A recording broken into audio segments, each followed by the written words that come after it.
First and foremost, allow me to say my sincerest thanks sa inyo ha, atong mga friends from media no nga. Kanunay gid mo kauban din mo namin sa pag-commemorate sa Flight 387 crash. And as na-mention ni Gof kaganina no, ihang plans for the shrine. And we're so happy we are so happy na isa po din sa iyang priority programs no, and of which of course as tourism officer we are to convene a team for the beautification, for the said beautification of the shrine. And isa po na one of the ways also for us to be able to promote our province kay sa giingon pa kaganina no shrine symbolizes also the lives that we lost during the crash. So it's one way also of remembering them, the legacy they've made.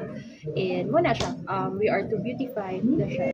Beautiful initiative if ever na we are to push through with that. But of course, we have to make it sure before na nato i-implement na program or project, we have to make it sure na ensure na to ang safety and security of those na join sa ato trail. So before na nato ma-initiate na activity, of course, partner sa atong mga kapulisan to ensure lagi ang seguridad sa atong mga musalmot sa atong trail, since we are also, di ba, if some of you have known na nadagi pahigayon na Miles for Minds. So mo to siya no, it's a vertical challenge dito sa pahigayon na to sa Libertad. So hopefully we will also have one here sa Mount Sumagaya, and it's also one way of attracting our tourists. So before na siya implement, we also have to make sure na safety ang tanang musalmot na no.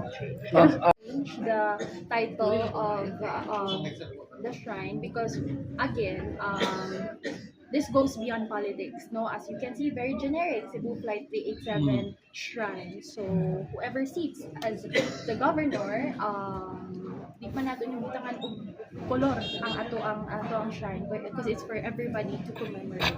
So we are so grateful na ipadayon gyapon ni Governor Juliet Uy ang pag-celebrate sa ato ang commemoration.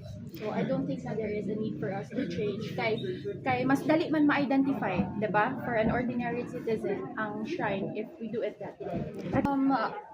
So far wala communication from Cebu Pacific, but of course the earlier years naki-communicate mi sa ilaha because we did an interview man with team from Kapuzmo Jessica Soho, and mo to siya Attorney Jeff was then the tourism officer during that time. Please do that, no? We always invite the families of the bereaved.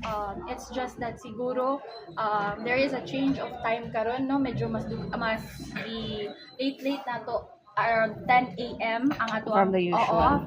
From the usual nga 8 a.m. kay pero may magutag ulan nun, 'di ba? Gakaulan ta per me, and then medyo maglisod ug saka ang uban. That's why gi-move nato siya to a later part kay nakita nato sa ato ang weather forecast nga beautiful man ang ato ang weather during those times. So mo to siya atong change to 10 a.m. But then kagabi naanay mga nanganhi diri nga families, naguna na sila daan, offer their prayers for their beloved relatives. A year. No, that's a year already. From the entrance and the environment. Send my sincerest thanks sa inyong tanan. Our celebration here this morning, the commemoration of the Flight 387 shrine, is to reaffirm, no, our commitment to the families of the bereaved nga ami kasangga mi ninyo permi, and the lives that we lost during the tragic crash will always be remembered, will never be forgotten no matter what happens. Kay dili lalimpod ang giagian sa mga hingtungdan, no, during the said crash. So once again, thank you kaayo, and iawhag na mo ang everyone to visit the shrine to commemorate with us. It's a very beautiful destination. You will feel here peace, serenity. It will take you back in time. So visit us here. There is a shrine, and of course the Route 955 is a very scenic route.